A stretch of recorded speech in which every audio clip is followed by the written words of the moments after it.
Just Talks. So I am going to do a little presentation, but before I begin, and before I formally introduce myself, just in the spirit of purposeful connection, wherever you are, whatever you're doing, I just want you to sit and ask yourself this question. Why is being here today important to me? Why is being here today important to me? Why in the middle of my snow day, my ice day, my rain day, my work day, did I choose to come? And whatever that response is, just remember it as we go through the conversation for today. All right, I am going to just do a little share if I can learn how to do that myself here. Let's see.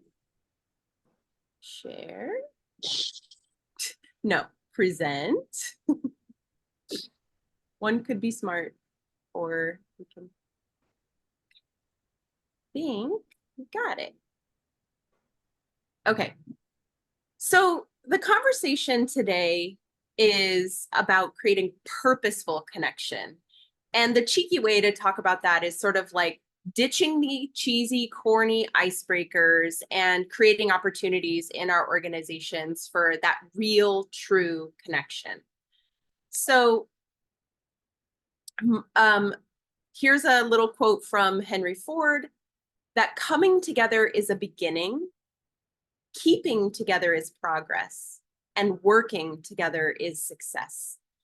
So as we think about, maybe your individual reason for being here today, maybe it's about bringing people together. Maybe you have people in an organization, on a team, and it's about strengthening that. It's about keeping them together. Or maybe you actually want to advance the work that you're doing in your organization, on your team, and create more outcomes or impact. All of those things are part of what we're doing together today. So my name is Jennifer McDowell. I live here in Baltimore, Maryland. My two kids are home from daycare and home from school today. And the reason I care about this topic is because every project I've done, every team I've been a part of or led, every big idea that I have had the opportunity to make work in my work or in my life was started from connection. And often we think of connection as being between two people, but that connection can also begin with ourselves, extend to another person, and then broaden into a web of relationships. So at Common Good Coaching, which is my practice, I really want to help organizations and individuals harness their power to connect and build a more powerful future. I do coaching and consulting, and it comes from a decade and a half of education, nonprofit work, and organizing, and now I'm a certified coach. So let's get up.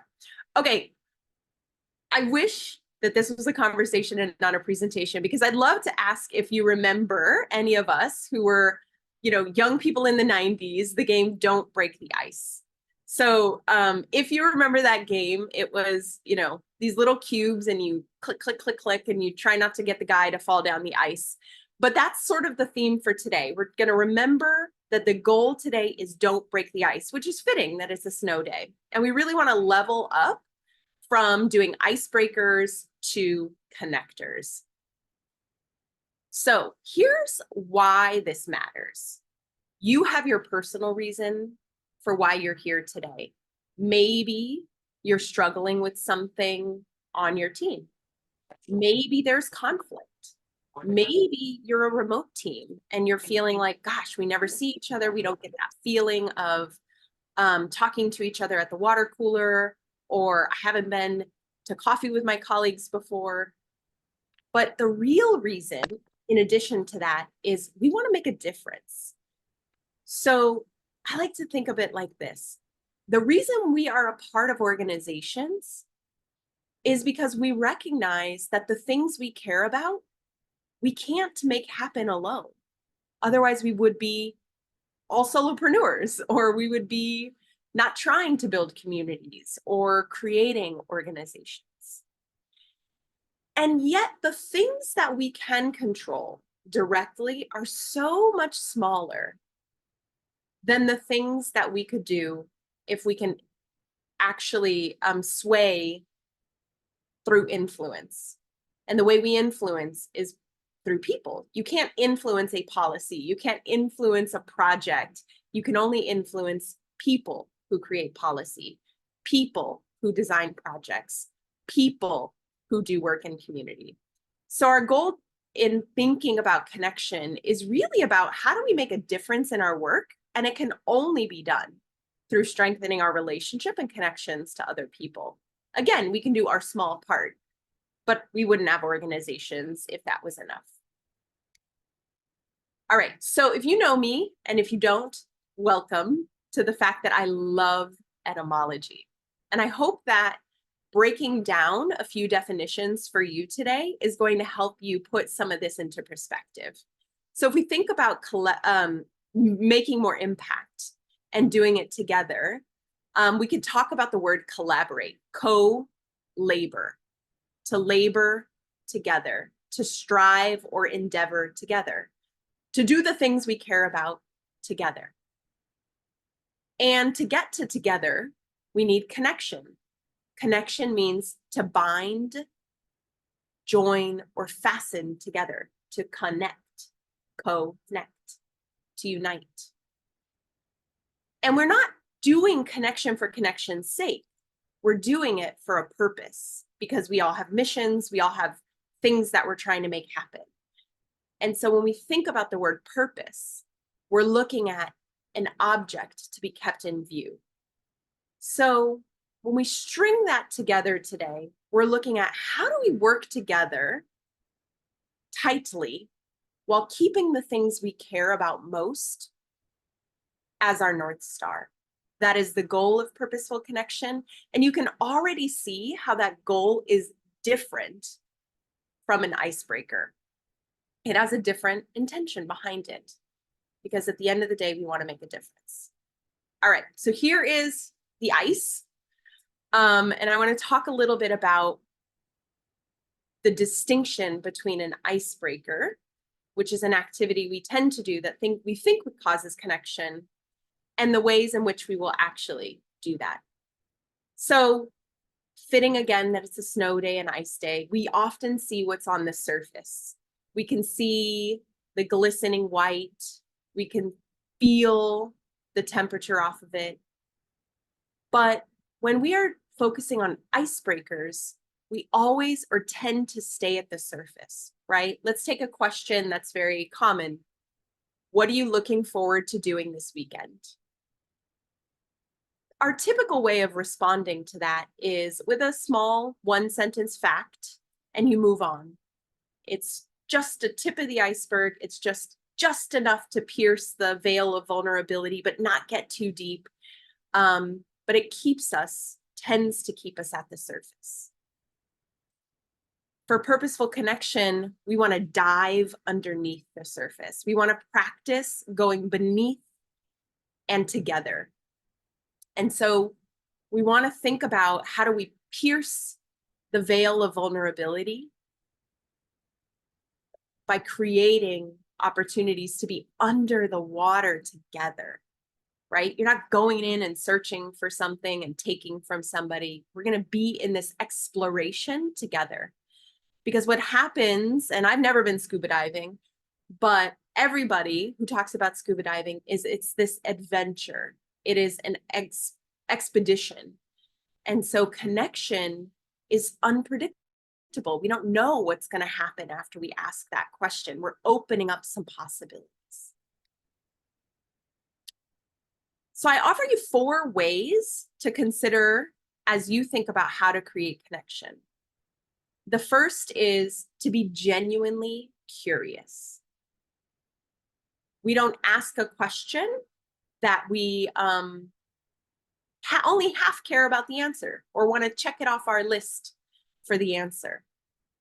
We want to go beneath the surface We want to ask the kind of question or do the kinds of activities that help us see a person for who they are, their values, their thinking, their worries, their wonderings, their own curiosities, not the facts of their life.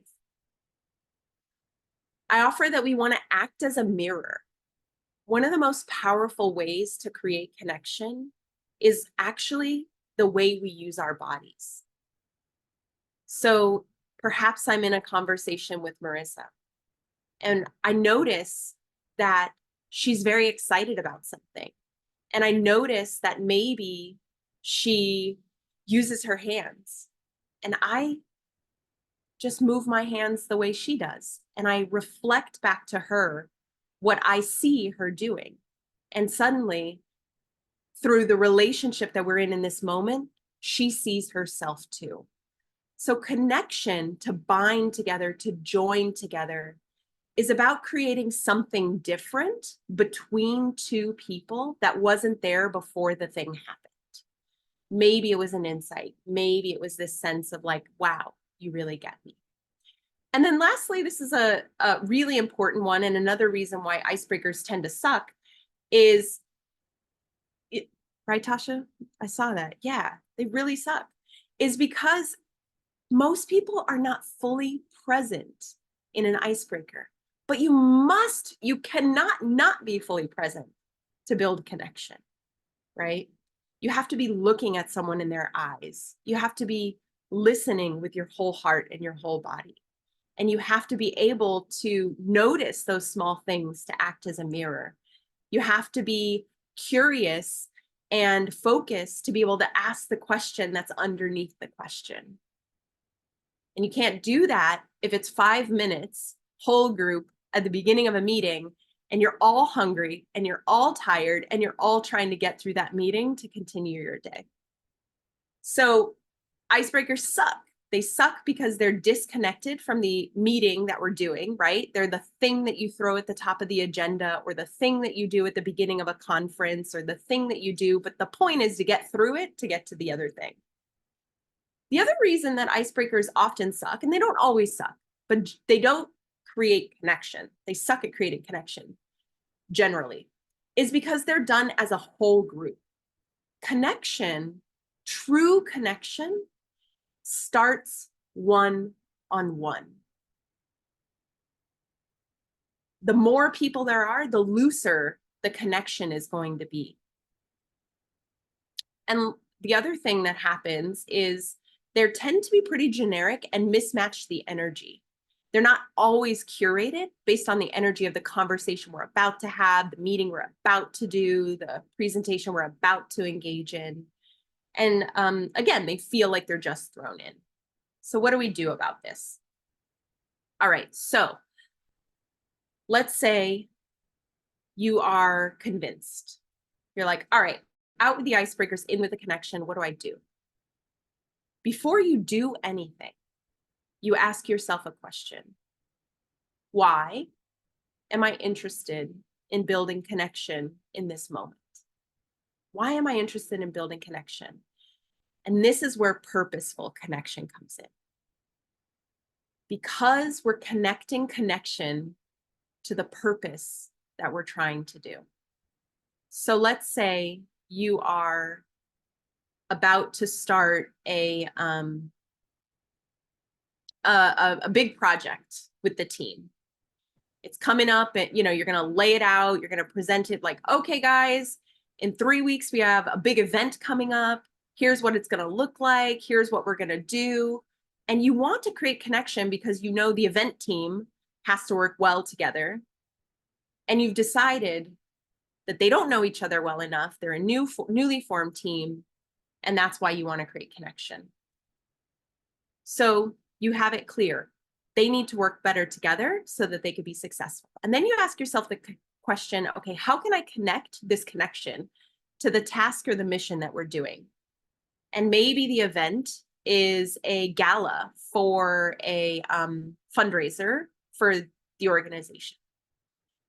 And so now we're going to create a connector that is going to help people work together better, but also connected to the thing that they're about to do. And then we're going to focus on designing the connector in such a way that it allows for at least some one-on-one time and then one-to-many. And then we'll think about how to integrate it into the workflow. So it might look something like this. You're about to introduce the meeting. You have gathered the team. They've been selected or they've been, self-appointed to be the fundraising gala team. And perhaps you start, instead of saying, here's the thing we're about to do, you say, look, everybody, I'm so grateful that you've joined this team. As you know, this gala is incredibly important. It's important to our organization, the purpose, because this is the time where our top donors are coming and they are really getting an understanding of the work that we do here. And it's important that we do this event well, because it's also a time when we get a lot of publicity and more people learn about our organization. And I know that this team is going to do a great job.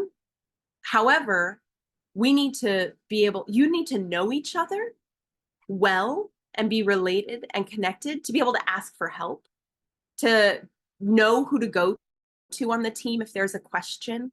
And so before we get into the nitty-gritties of work planning and starting on the who's project management, I want to take a moment and just build out some connection for this team. So here's what we're going to do. This is point 3, focus on the choreography. We're going to design the connection intentionally. I'm going to invite you to reflect on a question individually, and then we're going to get in one-on-one conversation with a pair, and then we're going to share that out, and then we're going to reflect on why this matters to our work. And then you get consent. What do you think about that? So in this example, I've laid out a choreography. I've laid out a way in which the dance of connection is going to happen. I'm not going to drop a question and hope that people know how to handle it. I'm reducing the awkwardness. So I might say, think about an event that you went to in your life that you were really moved by or inspired by. I'd love you to tell that story to your colleagues, starting individually. So and so and so and so and such and such and such and such, and we'll do that for 5 minutes. And then those pairs are going to come together and tell each other what they learned. And then we're going to reflect on, why do our stories of the times when we went to important events matter to the event that we're about to do right now? So we're going to integrate this connection back into the workflow. We're going to maybe pull out the lessons, and maybe it actually impacts the way the team does the work in the future. So that is one example of the way to do a purposeful connection related to something that an organization might be doing. We started with the why. Why does this particular connector matter in this moment? And shared it. We connected it back to the task or the thing that the team or organization or group was doing. We actually designed a choreography to teach people how to connect to each other. We're not, again, dropping a question and hoping that random acts of connection happen. It's a dance that we can actually choreograph. And then we bring it back into the workflow intentionally. Gave an example. We'll play with some possible consultation examples in the conversation time. But let me just tell you that why and how this has actually worked in organizations that I've been a part of. So in one of the jobs that I had, I was a community school coordinator. My job was to create connection between the school and the community and actually make things happen that both wanted. as a result of these deep conversations, one-on-one and in small groups, and cultivating connection, our school was renovated after an organizing campaign of winning $1 billion. So we won $1 billion for school construction. And our school was designed by the architect around the values of the community. Imagine walking into a building and being able to say, this window is here because Miss So-and-so talked about how important it was for her to see her children at school, but not interrupt the school day. So that's why we have transparency in our halls and be able to tell that story. So that's one example. Another example is in my schoolwork in particular is I was thinking that we needed like translation services for families who whose parents only spoke languages other than English. And so I sat down with this parent and I asked her, instead of like, tell me about, what would make it easier for you to understand, teachers at school. I asked her, what is it like for you to speak a language that's different from the language your child is learning in? And she said, Jennifer, that's fine. That's no big deal. But the issue in my life actually is that I've been trying to get a divorce from my husband, who has been abusive to me.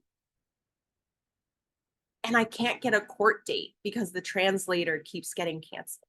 That's my real issue. And that changed the way that we approached the problem.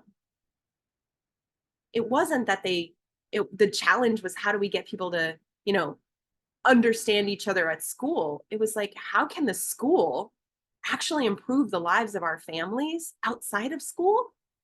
And what does that mean? So we ended up starting an English class that the parents organized and designed the time and figured out the childcare for, all led by parents who were telling each other their stories, create a connection. It was the highest attended adult English class in Baltimore City that year, beyond the community college, and the parents made the most progress in their language.